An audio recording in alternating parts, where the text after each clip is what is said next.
Hello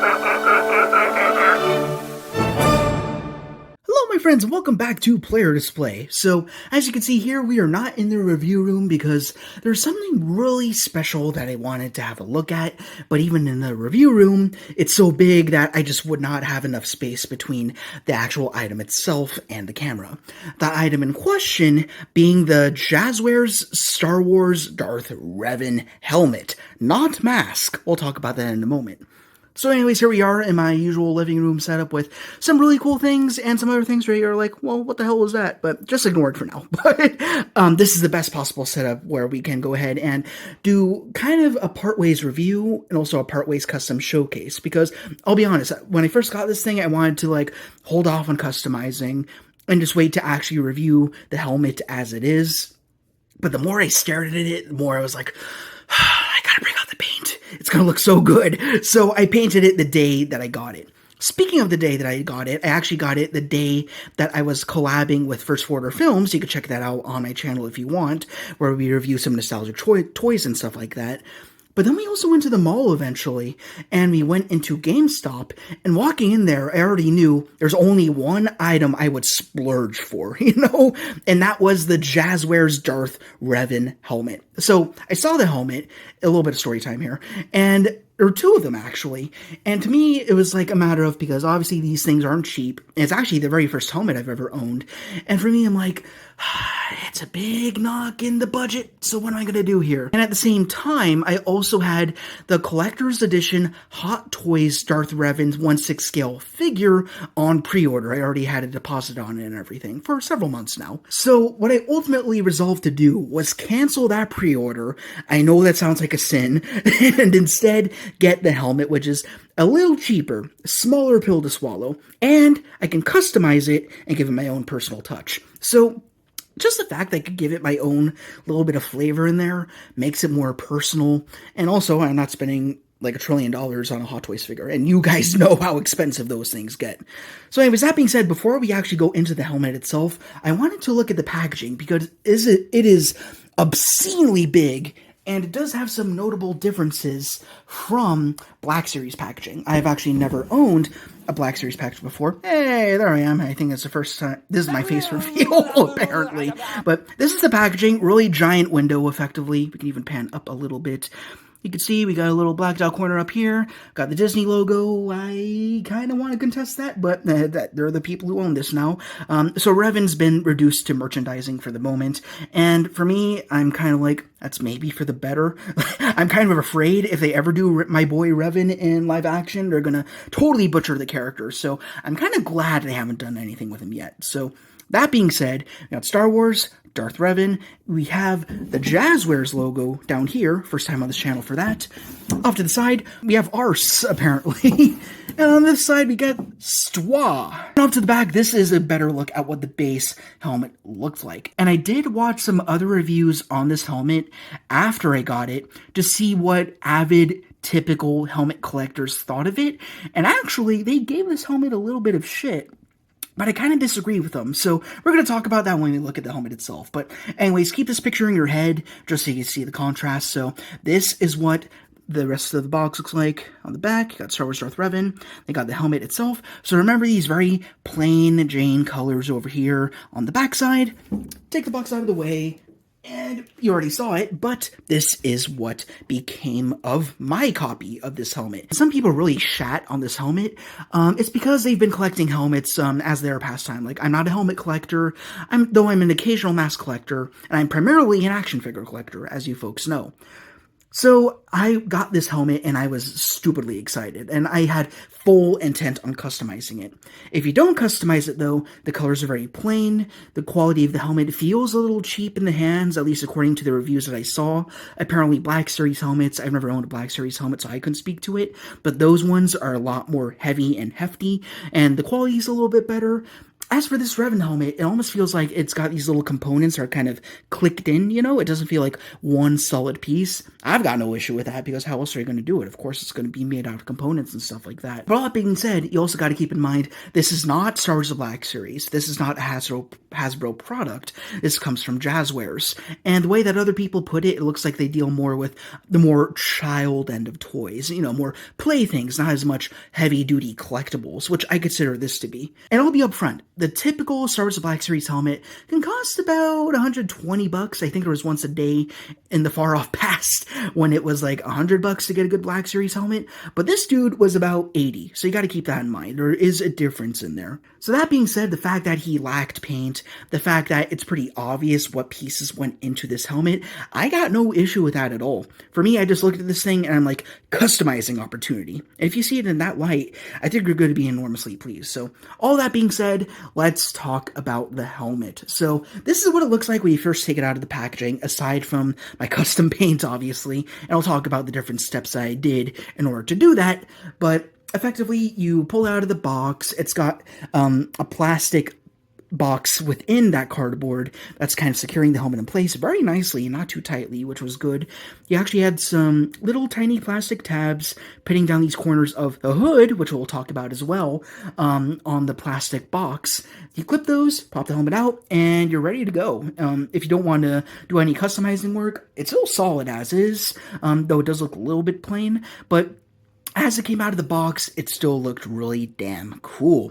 So anyhow, what do we have on this helmet? Again, ignoring my paint apps for the moment. The Revan helmet's tricky because it's varied a ton throughout his appearances in media. And the thing about Revan, he's not a very accessible character because he's never shown up in TV or movies, aside from that one deleted scene from Clone Wars where he almost became canon and not quite, and then they decided, hey, let's go ahead and remake the KOTOR game, and we got a trailer, and it almost became a thing, but then they rolled back and decided, no, let's fund Acolyte and that video game that just happened that no one liked. My point is that the Revan helmet is a very hard design to nail, because every time that you've seen it throughout comics, through video games, and whatever other media, the novels as well, he's always varied a little bit. When we first saw the Revan guys, it was just a mask. And then you got to later iterations. You didn't really see Revan at all in KOTOR 2, a game which I have still never finished. I don't plan on finishing it because it's boring as hell without mods. And then you get into Star Wars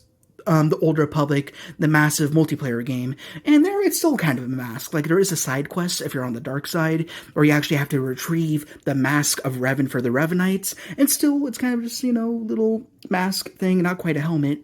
But then you get to the Star Wars The Black Series figure, which I do own, and then I think that's the first time where it was interpreted as a full-on Mandalorian helmet, which you can argue is more accurate to the lore. Basically, the story behind Revan's helmet, I know this is taking forever for me to actually review the damn thing, I'm just nerding out here, but the whole story behind Darth Revan's helmet, or mask, however you want to interpret it, is he was a Jedi who was warring against the Mandalorians and stuff like that, and eventually he found this helmet just lying in the wastelands of a battle after the fact, and he touched the helmet, had a force vision of a female Mandalorian who was wearing it, and was trying to defend innocence from being gunned down by her Mandalorian brethren. As a result, she was gunned down as well. So Revan picked up the helmet, put it on, and vowed to never take it off until the Mandos were defeated once and for all.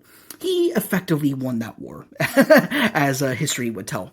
So this is a really awesome relic of history, and per my paintwork, I wanted to reflect that rather than just being slate clean and two-dimensional. Now I gave it a little bit more here. So anyways, again, my point, the helmet varies, or the mask varies, however you want to go about it. But this is a helmet interpretation, so we're going to talk about it.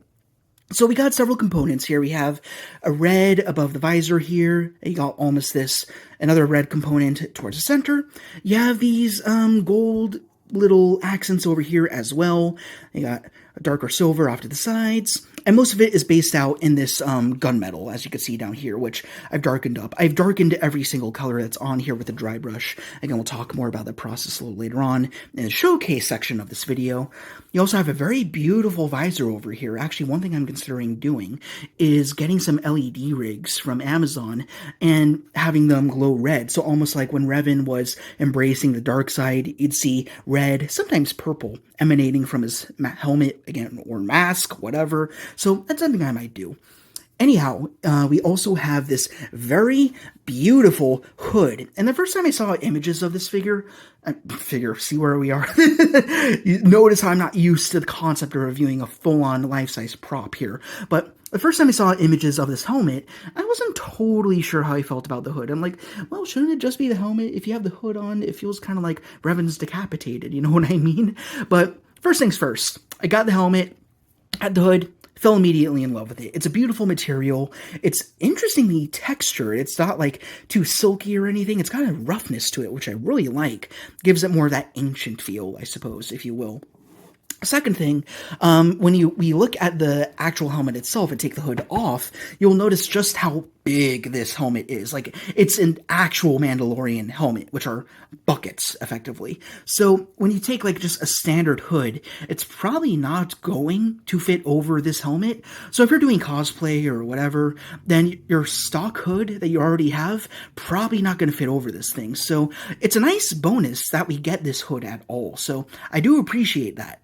Speaking of hood, I wanted to run away for a quick second and get a little cheapo flashlight over here so I can show you the inside of this helmet and how this hood actually attaches to everything. So I'm not going to unplug them because I actually love the way that it's aligned right here, but there are a series of little click-on buttons. That's what clips the hood onto the helmet, or rather onto the inside of it, and then the hood branches out to cover the rest of the helmet, which is great.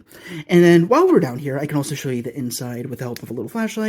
You can see there's a little cup up there with some support straps, which may or may not be adjustable. I did not need to adjust them at all, so I doubt you would need to. It said one size fits most, not all, but it's so huge. I can't imagine you're going to have a head that big that your head's not going to be able to fit in here. So, I mean, another reason why I really loved this helmet is because there's always been third-party versions of this helmet, or mask, again, either way, and those ones usually didn't fit the wearer too well. Usually they were too small or too flimsy, but in this case, at least they're getting a brand product. This is the first official iteration of the Revan helmet that we've ever had in the 1-to-1 scale, so that's one of the things that makes it special, but also universal. Anyone can wear it, which is great.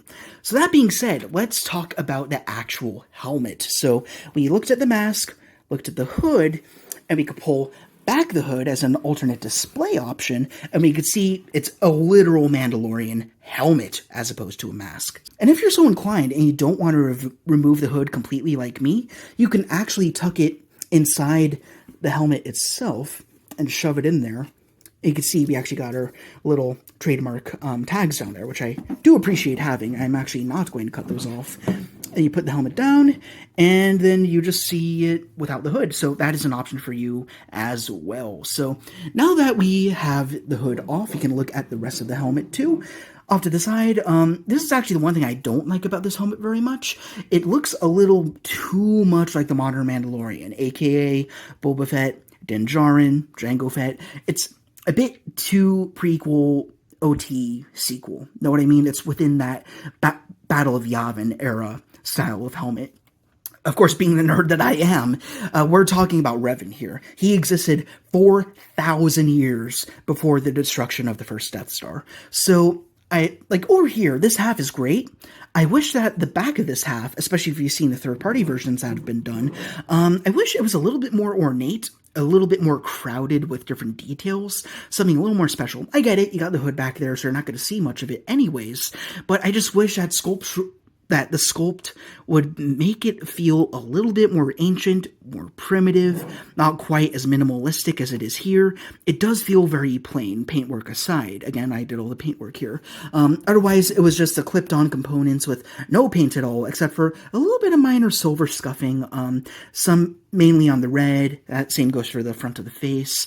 But I had to do pretty much everything myself. Like, even for this little back panel here, these two siding areas over here where you'd have the rangefinder or whatever have you on a Mandalorian helmet, I had to paint those up in silver. Those were done totally in the gunmetal that the stock plastic was done in. So again, this is something I recommend you get if you're expecting to customize it. Stock, it works, but I think you do need to modify it to really bring out the beauty that is a sculpt, because it is a great sculpt. It just needs a little bit of help to get it to that realistic caliber. So and that's pretty much it for the helmet. So I'm just going to quickly talk about how I actually painted it up. So what I started with is I got a wide, dry brush, and I just dabbed on just straight up black throughout the helmet. I think I actually started right up here, and I just dabbed my brush. Like, it was a slow, tedious process, but I just dabbed it over and over to give it almost this dirtied up, worn, rolled steel feel, I guess you could call it. I'll move up a little bit there so you can see it a tad better. But yeah, I wanted to keep it inconsistent. I didn't want to brush it either, because paint strokes don't look too good on something that is meant to be realistic, because obviously if you're fighting in battle, you're probably not going to be painting your helmet with a paintbrush. That would just feel strange. So yeah, I pretty much kept it consistent throughout. Well, consistent meaning inconsistent. I wanted to look uneven. So like every little panel here tells a story. Like, even at this spot on the back, I try to imply a blaster shot, so it gets a lot darker on the outside. They do a little bit of dry brushing on the inside with some silver. It looks like he got shot in the head with a blaster bullet, so I thought that would be pretty fun. And yeah, you just keep going around. A lot of people also complained about the seam line over here. For me, I actually kind of don't mind that. For me, it's like a happy accident, because for me, it's like, what if at some point Revan had this helmet that he found in the war zone, then perhaps bisected it down there, and then he had an option of whether to wear it as a helmet or a mask? So that could be interesting. I don't know. But again, I'm going to display this with the hood anyway, so you're not going to see most of this to begin with. So anyways, that was my first step. I went through every single panel on this helmet. That includes all the colors, the red, the gold, the silvers, everything. And did a black, not dry wash necessarily, just a dabbing with a dry brush. And that's how we got here. Next thing I did is I actually used a little bit of, again, the drier brushes and also some of the more pinpointing ones in order to just do some dash strokes of silver to give it some scoring. I did use some references from the third-party masks, along with the mask that we saw in that teaser trailer, which now means nothing, of course, and I used that in order to inspire the weathering that I did up here at the front, which is, of course, the most important component. We can actually pop in a little bit here, and you can see the paintwork a lot more clearly. There you go. I hope that's better. So you can see I did a little bit of just some little zoop, a little bit of dings, and a little bit heavier up here along the brow, or whatever you want to call that. I also want to do a bigger one here. I call this like the centerpiece, I suppose. Like, this is the main scoring that ties it all together. And then I also did some dry brushing along the edges. It's a little bit heavier and more obvious up here. This is where I started, but then I got a little more subtle along the gold, and it looks a little bit more sporadic, which I prefer. And the next step I did is, after I laid down all the silver, I also used a little bit of a silver paint pen. I forgot to mention that, just to clean up the scuffs a little bit to make it a little bit more solid. But the next thing I did, so that way the silver isn't too blinding and too fresh, is I went over them with a silver dry brush ever so slightly, just to take down the shininess of the silver a little bit. So it looks like it's got a little bit more dirt in there. So you really do need to think about any weathering job you do as a story. I think I mentioned this before. So you wouldn't just have the weathering, then you'd have the silver on top of it and stop there. That would imply that Revan went through all his battles, and then he got dinged up, and then that was it. No, after you get dinged up, you're going to keep getting more dirty. So I wanted to weather up the scoring itself. So that was the next step, the third step, if you will. So that helps to bring down the sheen just a little bit. And the last thing I did is I actually got a piece of masking tape, put it over the visor so that way it would still be clear to see through. It's not very easy to see through to begin with, but, just for a matter of fact.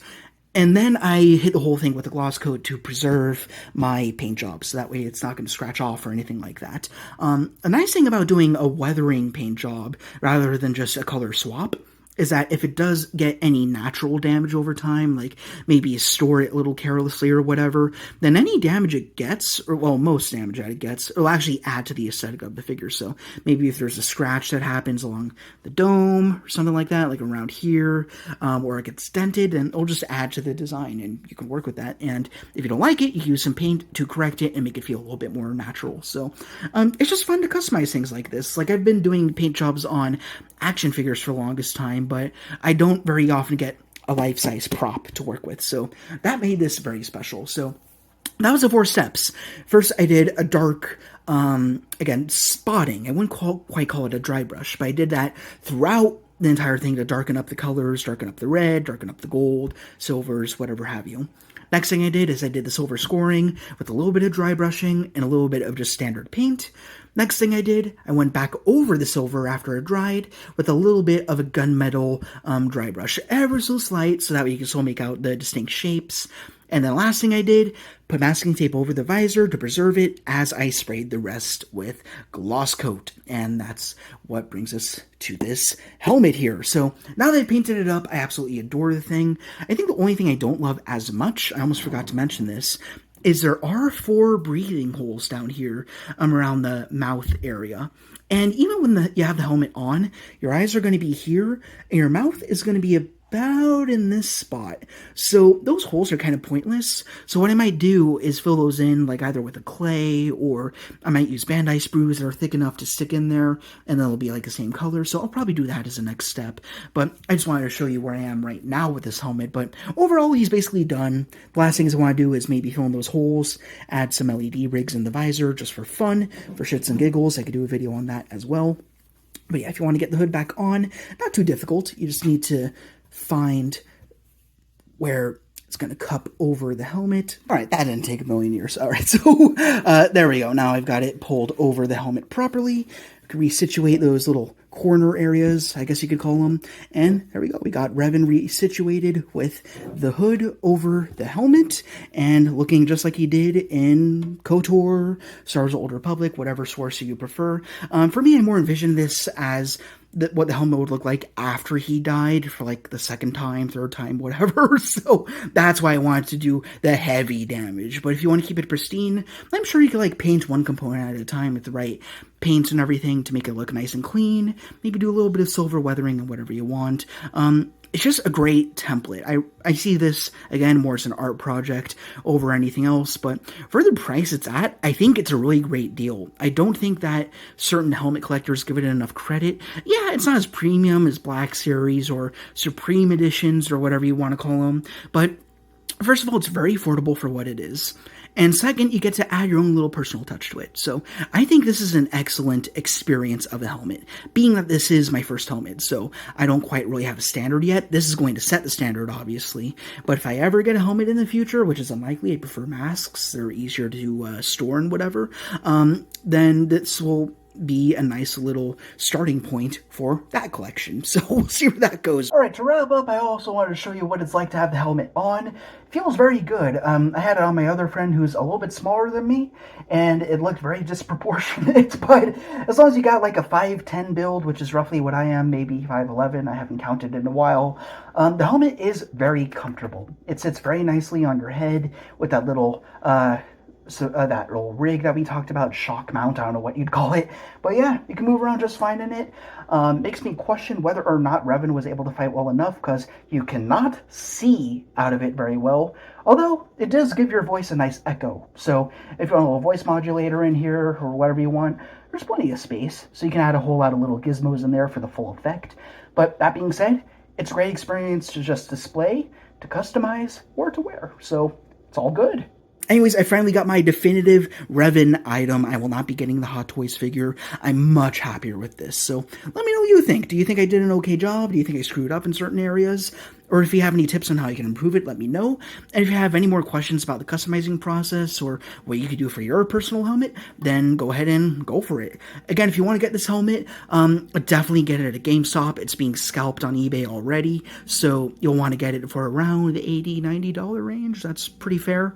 You get it in store. Again, I saw 2 of them when I went into the shop, or you can order them online. I did see them online. I passed originally because of shipping, and I still had the Hot Toys figure on pre-order, so wasn't too sure yet, but since I saw the helmet there, I recognized the potential, and then I totally overhauled him, and here we are. So I hope you enjoy him, and I hope you like it. So thank you guys very much for watching. If this was at all useful to you, and you enjoyed this little review / showcase, whatever you want to call it, then please, as per usual, be sure to like, comment, ring the bell to be notified of our latest arrivals, and subscribe. Yeah, hi, Mechabug here. If you want to see more from Pod Guy, then please be sure to check out the Pod Plays channel down in the description for some Let's Plays. And if you want to support the channel a bit too, you also got the Pod Patreon, which is down in the description as well. See you around, folks! Thank you guys very much for watching. Rock on, and I will see you all later.